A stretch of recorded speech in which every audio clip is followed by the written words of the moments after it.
Our reading this morning is from Colossians 1, and we're going to begin at verse 15. We're following on from where we left off last week. Colossians 1, verse 15. Got it somewhere? Here we are. Colossians 1, 15 and through to verse 23.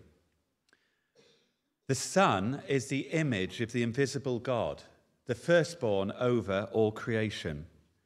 For in him all things were created, things in heaven and on earth, visible and invisible, whether thrones or powers or rulers or authorities, all things have been created through him and for him. He is before all things, and in him all things hold together. And he's head of the body, the church. He's the beginning and the firstborn from among the dead, so that in everything he might have the supremacy. For God was pleased to have all his fullness dwell in him, and through him to reconcile to himself all things, whether things on earth or things in heaven, by making peace through his blood shed on the cross. Once you were alienated from God and were enemies in your minds because of your evil behavior. But now he has reconciled you by Christ's physical body through death, to present you holy in his sight, without blemish and free from accusation, if you continue in your faith, established and firm, and do not move from the hope held out in the gospel. This is a gospel that you heard and has been proclaimed to every creature under heaven, and of which I, Paul, have become a servant. Who is this Jesus who lived for just 33 years? There's an old hymn that states, "Who is he in yonder stall, at whose feet the shepherds fall? Who is he in deep distress, fasting in the wilderness? Who is he to whom they bring all their sick and sorrowing?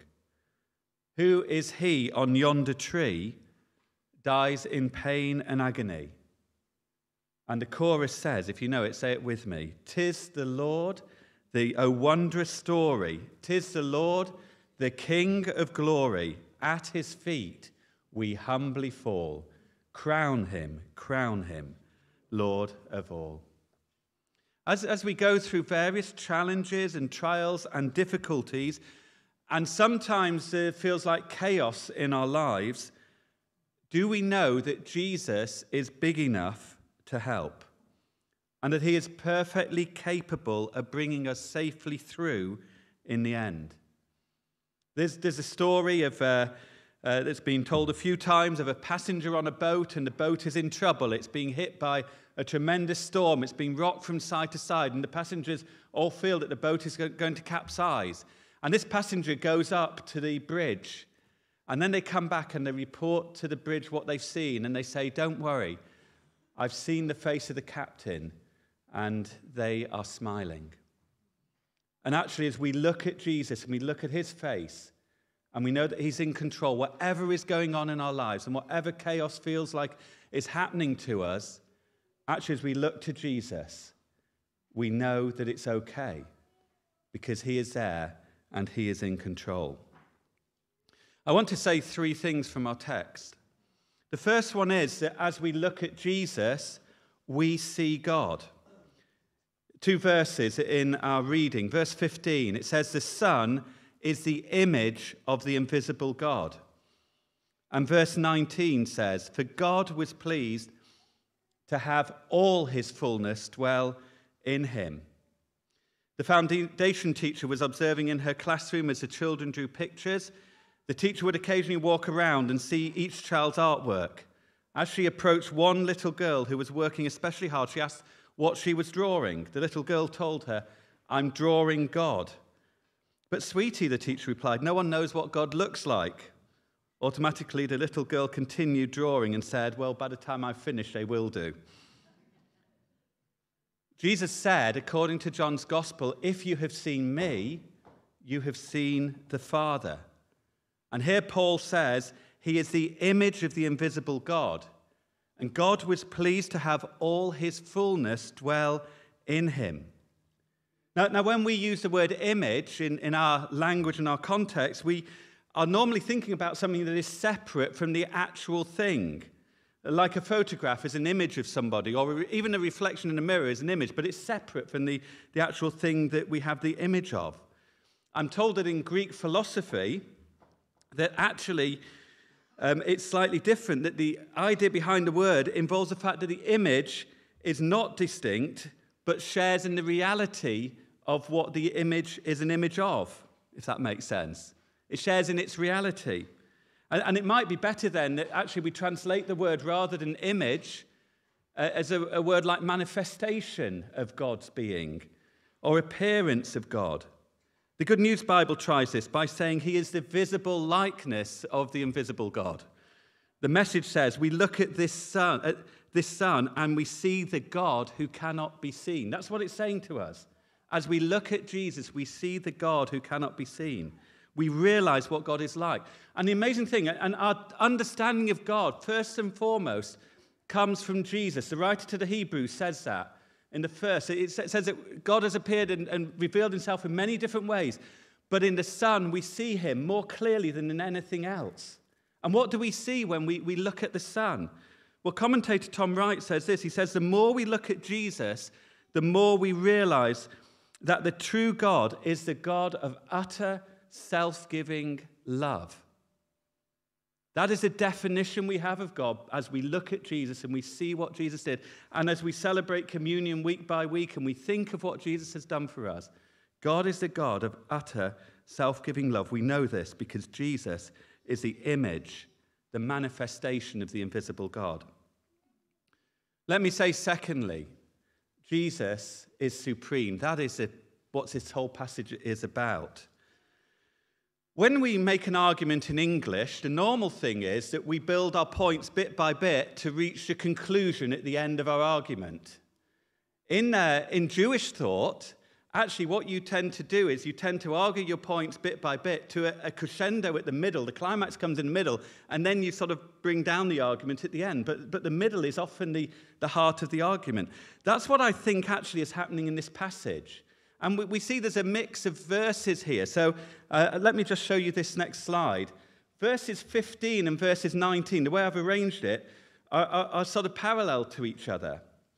They match each other about God's fullness being within and manifest through Jesus.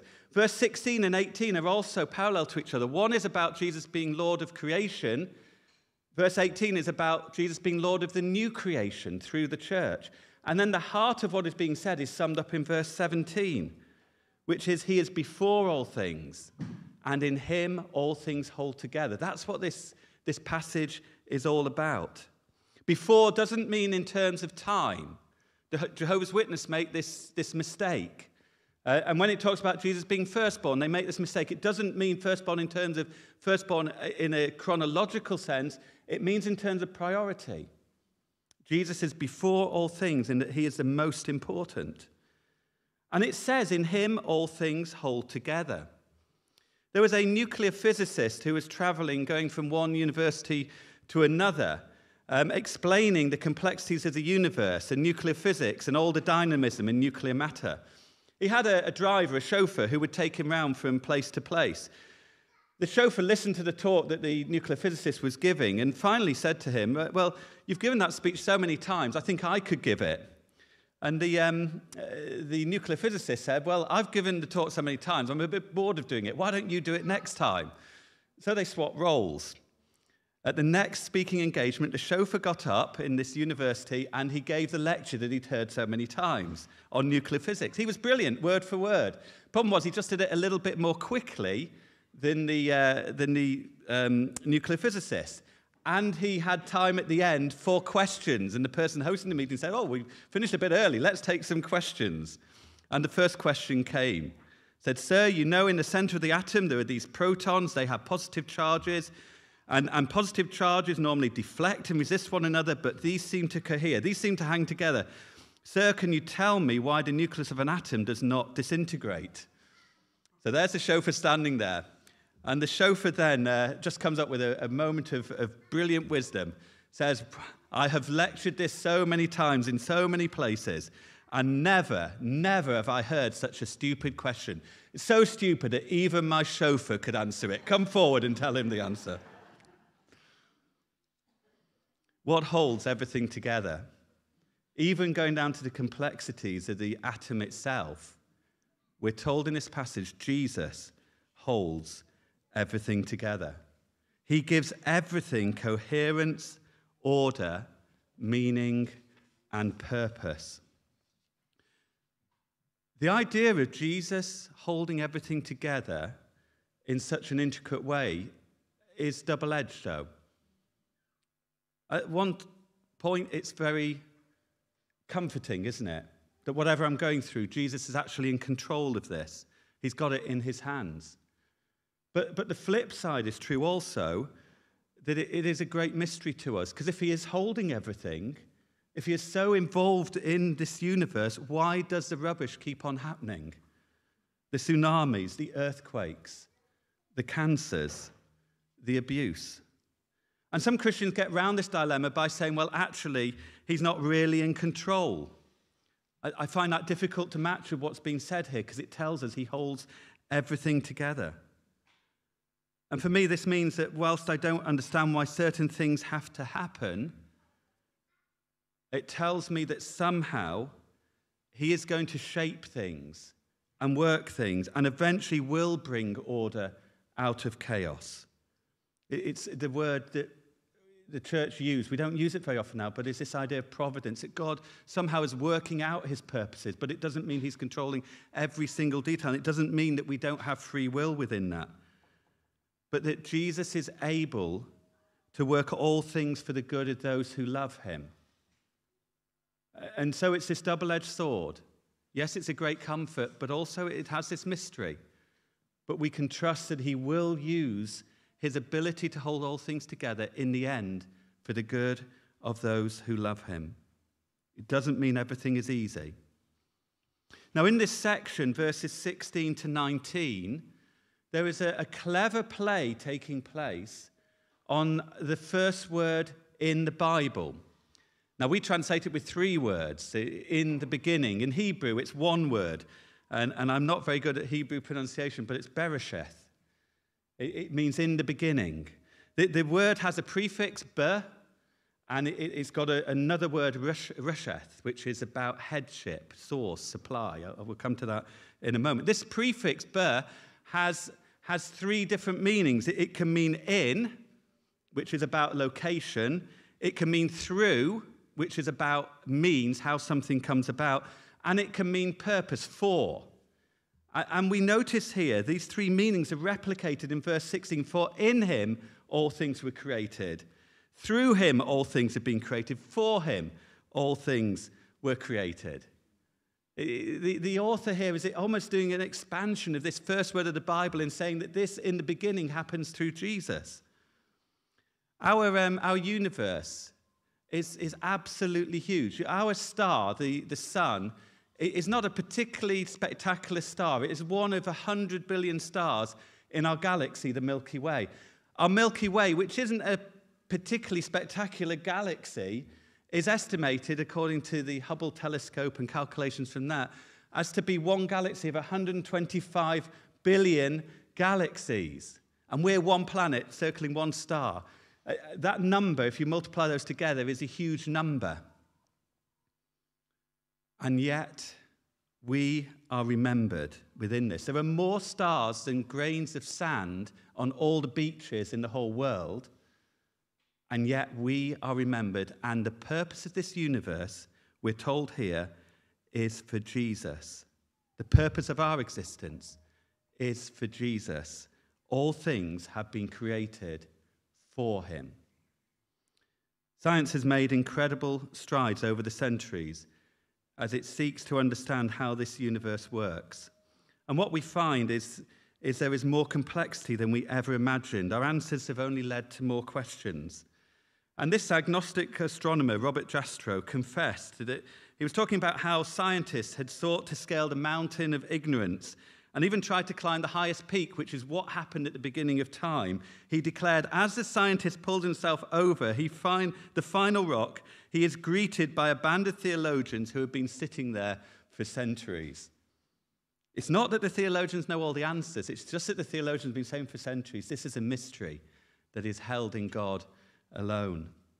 Another scientist, Kitty Ferguson, explains, we are dealing with a mystery human beings will never be able to explain. And now the scientists, by dint of hard labor, trying to find that explanation, have to their chagrin arrived at the same conclusion.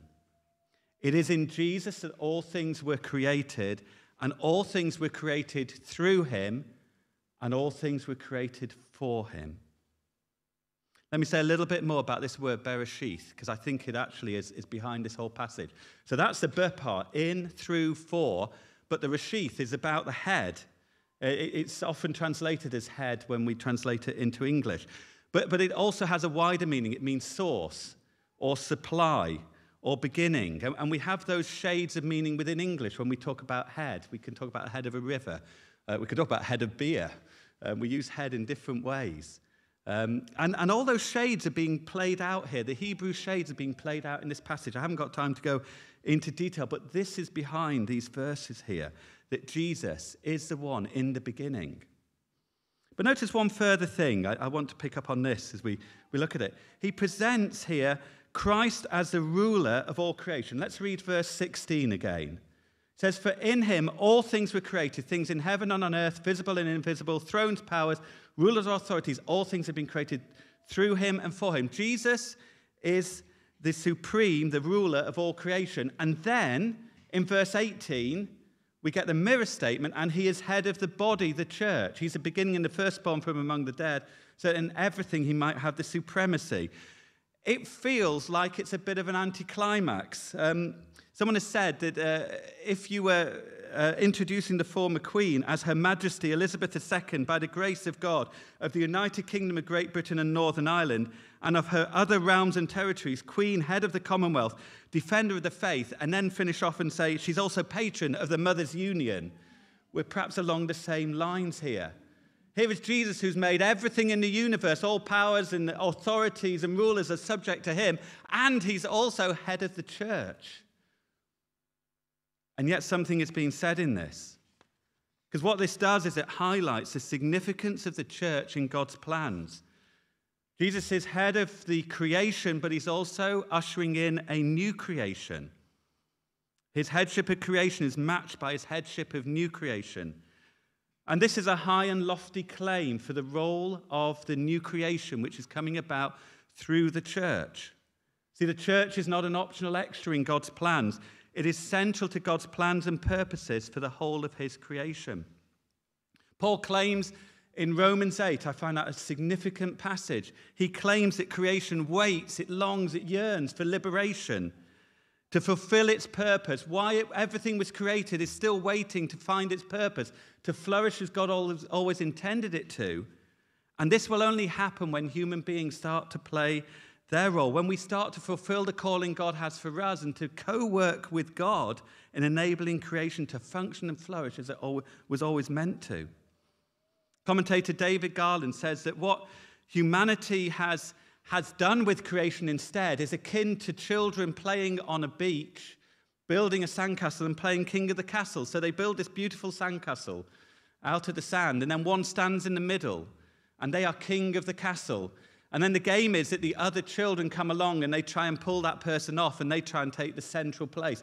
And as they play this game, what they end up doing is trampling all over the sandcastle. And that is what we have done with this created world that we have.